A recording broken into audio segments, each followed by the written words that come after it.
दिल्ली सल्तनत, सोचिए, 300 साल से भी ज्यादा का राज। और इस लंबे सफर का जो आखिरी पड़ाव था वो था लोदी राजवंश। ये भारत पर हुकूमत करने वाला पहला अफगान राजवंश था।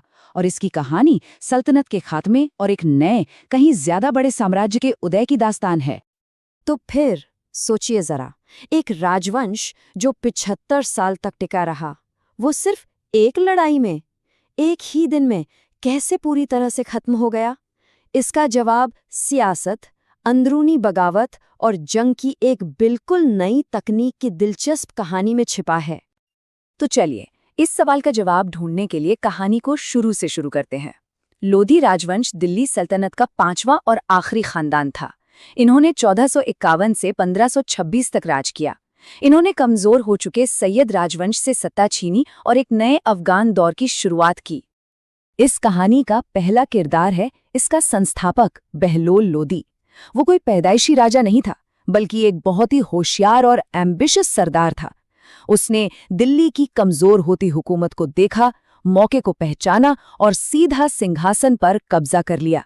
और यहीं से अफगान शासन की नींव पड़ी। देखिए, बहलोल लोदी बहुत चालाक था। वो जानता था कि सिर्फ दिल्ली की गद्दी पर बैठ जाना काफी नहीं होता। सल्तनत को टिकाना है तो जड़ें मजबूत करनी पड़ेंगी।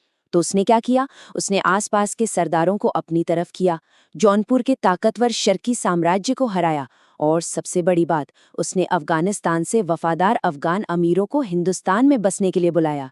ये सिर्फ अपनी तादाद बढ़ाना नहीं था, ये एक ऐसा वफादार गुट तैयार करने की चाल थी जो उसके राज को मजबूती दे सके। अब बहलोल के बाद तख्त पर बैठा उसका बेटा सिकंदर लोदी। और यकीन मानिए, ये इस खानदान का सबसे ताकतवर लेकिन साथ ही सबसे उलझा हुआ सुल्तान था। सिकंदर लोदी की शख्सियत को समझना ना एक पहेली सुलझाने जैसा है। एक तरफ तो वो गुलरुख के नाम से कविताएं लिखने वाला शायर था, जिसने 1504 में आगरा जैसा स्ट्रेटेजिक शहर बसाया और कारोबार को खूब बढ़ावा दिया। तो दूसरी तरफ वही सिकंदर एक कट्टर शासक भी था, जिसने मथुरा के मंदिर तोड़वाए और गैर मुसलमानों पर जजिया टैक्स फिर से लगा दिया। शायद उस दौर में एक सुल्तान के लिए ये दोनों चेहरे रखना जरूरी था, एक राज चलाने के लिए और दूसरा कट्टरपंथियों को खुश रखने के लिए। और अब कहानी अपने आखिरी और सबसे ड्रामेटिक मोड़ पर आ पहुंचती है। सिकंदर की मौत हुई और गद्दी पर बैठा उसका बेटा इब्राहिम लोधी।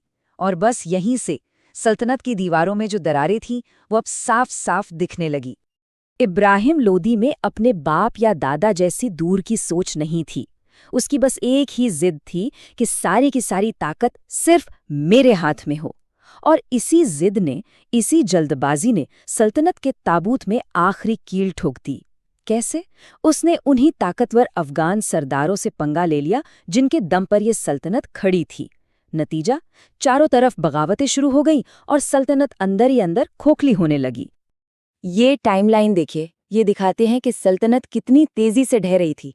इब्राहिम का पूरा राज अपने ही लोगों से लड़ने में बीत गया, और जब घर के अंदर ही आग लगी हो तो बाहर वाले को तो बस हवा देनी होती है। और ये हवा दी लाहौर के गवर्नर दौलत खान लोधी ने। उसने काबुल के शासक बाबर को एक खत लिखा, एक ऐसा खत जो सिर्फ एक न्योता नहीं था, वो दिल्ली सल्तनत का डेथ वारंट था। बस उस एक खत ने हिंदुस्तान के इतिहास की सबसे निर्णायक लड़ाइयों में से एक की जमीन तैयार कर दी। एक ऐसी जंग जो इस मुल्क का नक्शा हमेशा हमेशा के लिए बदलने वाली थी। साल 1526, पानीपत का मैदान। सोचिए, एक तरफ इब्राहिम लोधी की लाखों की फौज, हाथी, घोड़े, सब कुछ, और दूसरी तरफ बाबर की मुट्ठी भर लेकिन डिसिप्लिन सेना।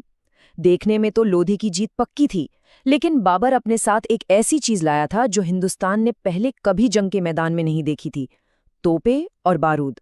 और बस कुछ ही घंटों में तोपों की गूंज ने हाथियों वाली सेना को तितर-बितर कर दिया। 320, ये सिर्फ एक नंबर नहीं है, 320 साल। इतने लंबे अरसे तक दिल्ली सल्तनत ने इस जमीन पर राज किया था। पानीपत में जो खत्म हुआ वो सिर्फ एक खानदान नहीं था, वो 320 साल लंबा एक पूरा दौर था जो खत्म हो गया। पानीपत के मैदान में इब्राहिम लोधी की लाश के साथ लोधी वंश और दिल्ली सल्तनत दोनों का सूरज हमेशा के लिए डूब गया। और इसी अंधेरे से एक नए सूरज का उदय हुआ, मुगल साम्राज्य का सूरज जो अगले 300 सालों तक चमकने वाला था। तो चलिए वापस उसी पहले सवाल पर लौटते हैं, लेकिन एक नए एंगल से। क्या बाबर सिर्फ अपनी तोपों के दम पर जीता, या फिर सच्चाई ये है कि लोदी साम्राज्य अंदर से इतना खोखला हो चुका था, इतना बिखर चुका था कि बाबर को तो बस एक धक्का देना था। ये कहानी हमें एक बहुत बड़ी बात सिखाती है कि बड़ी बड़ी सल्तनतें बाहरी दुश्मनों से कम और अंदर की फूट से ज्यादा टूटती हैं।